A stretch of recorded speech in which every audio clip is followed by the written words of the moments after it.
उमरगा तालुक्यात महायुती आघाडीवर असल्याची ब्रेकिंग न्यूज आपण पाहतोय।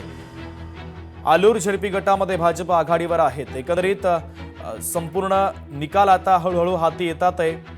ही निकालाचे अपडेट आपण पाहूया। जिल्हा परिषदेमध्ये भारतीय जनता पक्षाला मिळालेले आहेत आतापर्यंत 145 जागा, शिवसेनेला 90, राष्ट्रवादीला 83, काँग्रेसला 29, उद्धव बाळासाहेब ठाकरेंच्या शिवसेनेला 20, राष्ट्रवादी शरदचंद्र पवार पक्षाला 7, मनसे 0 आणि इतरांना 20 जागा जिल्हा परिषदेच्या निवडणुकीमध्ये मिळालेल्या आहेत।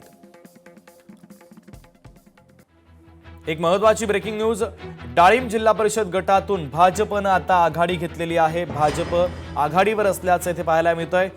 तुरोरी जिल्हा परिषद गटामध्ये अपक्ष आघाडीवर आहेत, तर एणेगूर जिल्हा परिषद गटामध्ये भाजपने आघाडी घेतल्याचं पाहायला मिळतंय।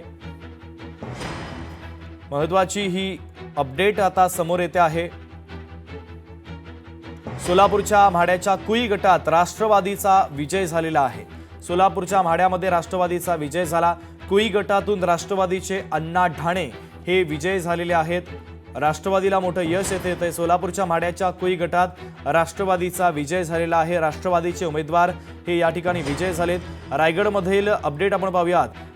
37 जागांचे कल हाती आलेत। भाजप 6, शिवसेना 13, राष्ट्रवादी 10, काँग्रेसला 0, तर शिवसेना उद्धव बाळासाहेब ठाकरे पक्ष 3, राष्ट्रवादी शरदचंद्र पवार पक्ष 0, मनसे 0, इतर 5 कल हे इतरांच्या बाजूने गेलेले आहेत। रायगडमधील 59 पैकी 37 जागांचे कल आतापर्यंत हाती आलेले आहेत।